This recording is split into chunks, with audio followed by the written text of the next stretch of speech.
ka-group? So, before we start, magkakaroon muna tayo ng activity para sa ating motivational. So, ang game na ito is tinatawag kong ratio cards. So, magpapakita ako ng cards dito. Alam niyo naman kung ano yung ratio, di ba? Yes. Ang game na to is you just have to simplify this ratio. So, for instance, 3 is to 3. 1 is to 1. Very good. So, magpapakita. Ready na ba kayo? Para mas exciting ang laro. Hindi ako magpapataas ng kamay. May prepare ako na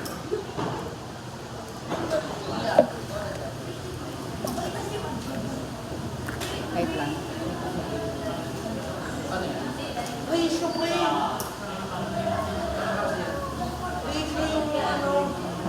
For a while.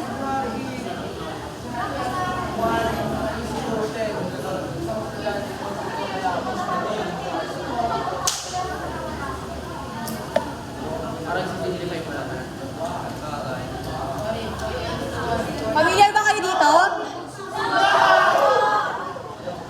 Oo.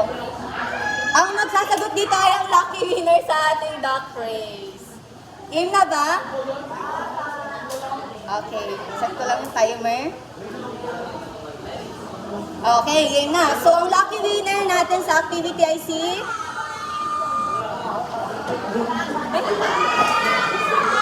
Jerica. Anong answer dito? Simplifying the ratio. Saan si Jerica? Tama.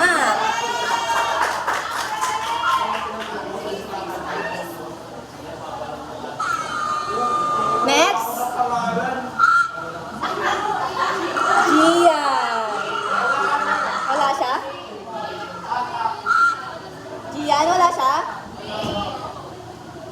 Sige, ulit. Sino ang sasalo kay Gian? Pinaka. Nasaan siya? Tama. 1 is 3 to 6 is 1 is 2. Next. Sarah.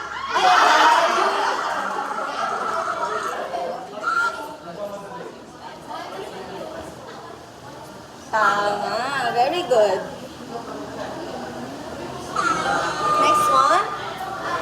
Sino kayang mahabol? Diyan na naman. Wala siya. Pero papasok siya. Okay, okay.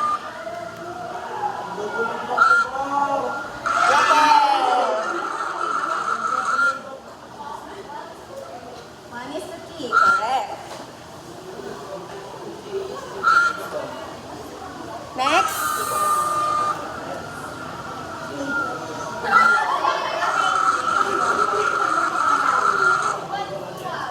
Tama. 2 is to 2 is 1 is to 1. Next.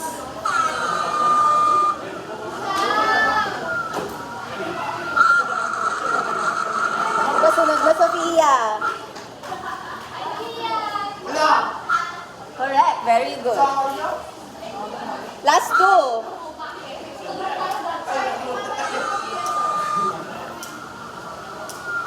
Chloe. Very good. Tama. And last one.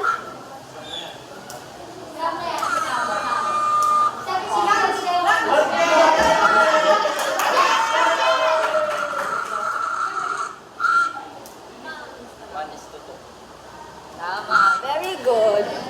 So, ang activity natin for today ay may kinalaman sa lesson. Very good. Wala na. So, itong activity natin for today has something to do with our lesson for today. But before that, let us recall first yung mga pinag-aralan nyo last meeting. So, I believe you have learned about mole concept. So, sabi ni Queen Yasmin, magre-recall muna tayo na. Magre-recall muna tayo. So, ano yung mole concept ulit? Mole concept? What is mole concept? Mole concept. Yes, Oscar. Ano yung mole concept? Okay, it is how we measure or count the number of particles in a compound or element. So, paano naman natin makukuha yung molar mass ng compound? Yes, Leslie. 6 times 10 to the bottom. Akala ko Ano yung general formula? Ano yung general formula ng para makuha yung molar mass? Ay, 6 times. Yeah. Molar mass. alala ko. 6.02 times. No, that's Avogadro's number. Pero pamilya naman kayo sa molar mass, di ba? Para makuha yung molar mass, we have to, di ba, ay times or multiply the number of atoms into the atomic mass. Very good. So now that you have still remembered what you have lesson last time, the double A, which is empirical and molecular formula. For our learning objectives, first is we are going to differentiate empirical from molecular formula. And second, calculate the empirical formula of a compound given its composition. And third is we are going to calculate for the molecular formula of a compound given its composition. So what is molecular formula first? Who wants to read? Yes, please. Christopher. The actual number of atoms of each element in a compound shows the exact number of atoms of each element in a single molecule of a chemical compound. Thank you. So, molecular formula represents the whole exact number of atoms in a compound. So, for example, the molecular formula of glucose is C6H12O6. Ito yung actual formula ng glucose. Ano nga ba ulit yung glucose? sugar. Sugar na nakikita sa atin?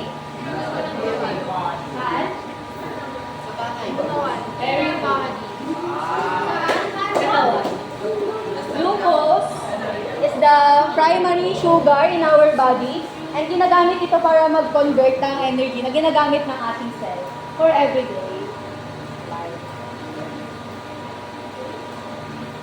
So, every one molecule of glucose has 6 carbon, 12 hydrogen, and 6 oxygen.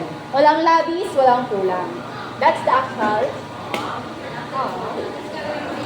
So, here's other example of molecular formula of a compound. Are you familiar with ethanol? Ano yan? That's right, ethyl alcohol. And ethane, methane, butane, nakikita natin yan sa gas. Ginagamit siya sa gas. And here is the molecular formula of water, H2O. Nasusundan ba? Again, what is molecular formula?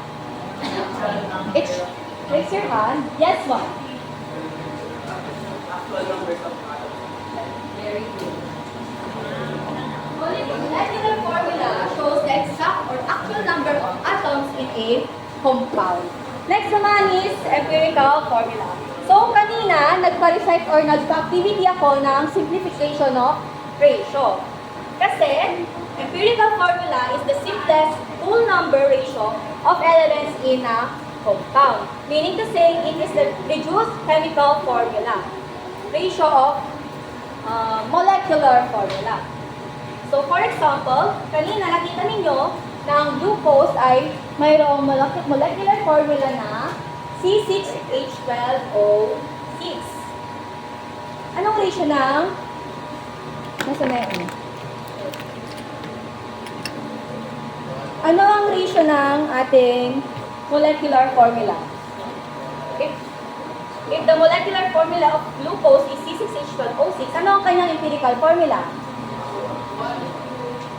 CH2. Ano? Who wants to...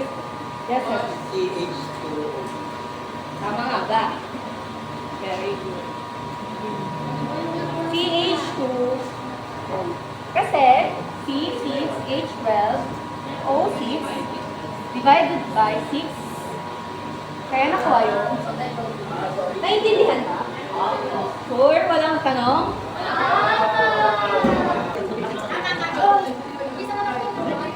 So, nakita niyo na. Who wants to answer on the board?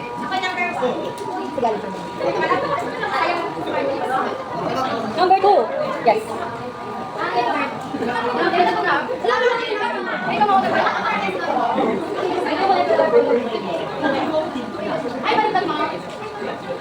Let me lower it down as well. Exact number.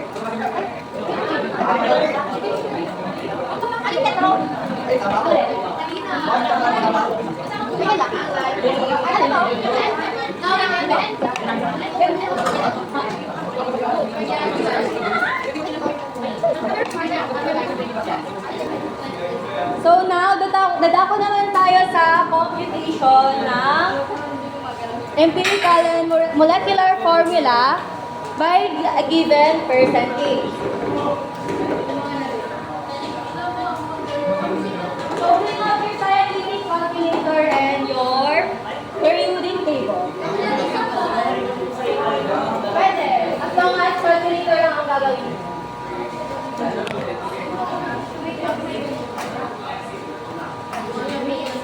Bring up your calculator, scientific calculator.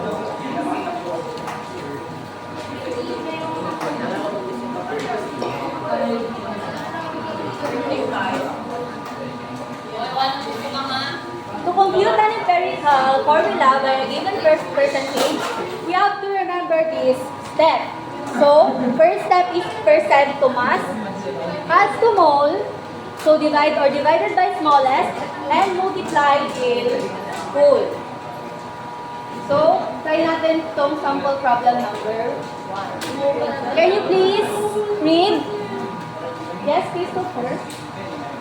Compound this from 4.53% to 14.79% hydrogen and 15.68% oxygen.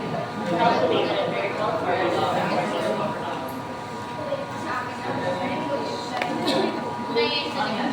Ingay ulit. Eyes on the board only, please. So, ano yung given values natin dyan sa sample problem? Yes, sir. 34.23% zinc, 14.75%, then 79% nitrogen, 15.68% oxygen. See?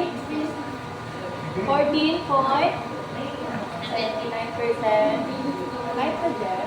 And makikita mo yung sulat ko sa likod. 50%. 50.68% oxygen. So, ang first step natin is percent to mass.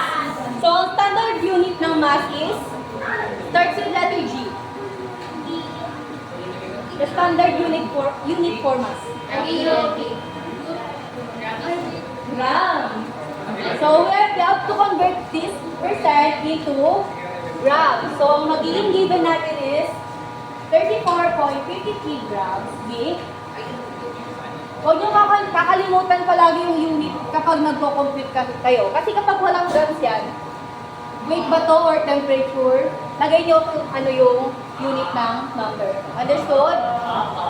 So, 14.79 gram nitrogen and 50.68 gram oxygen for a total of 100% gram of sample. Yes. Kapag pinag-plus mo lahat to, 100% gram. 100 lang. Next step is, tapos na tayo sa percent to mass. Next step is mass to whole. Na-discuss naman na sa inyo kung paano kunin yung mole, di ba? Mole concept. Paano na ulit mag-compute ng mole?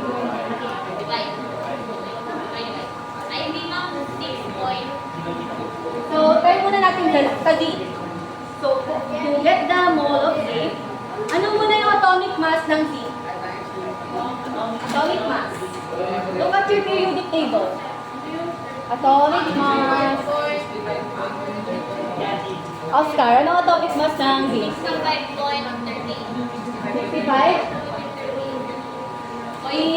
Full number na lang. 65 gram per mole. So, ito compute. Eyes on the board. Eyes on the board. Share nyo naman yung mga chika nyo dyan. Dito sa harap. Computation to. Makinig kayo. So, 65 gram per mole ang atomic mass ng zinc. To compute for the mole, we have to first is this one, 34.53 grams zinc times in every 1 mole, there is 65 grams of zinc. Ano sagot dito?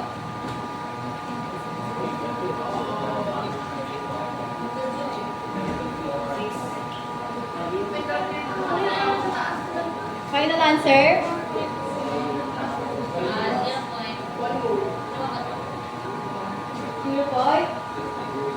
0.53 mole.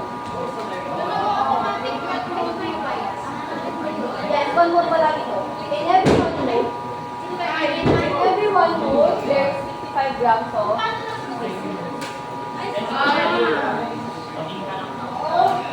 cancel this out. Kaya ang magiging unit natin sa answer is mole. So, who wants to try sa nitrogen? On the board. Other hand.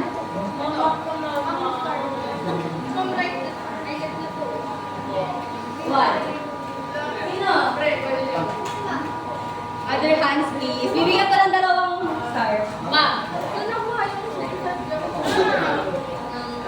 Okay, rest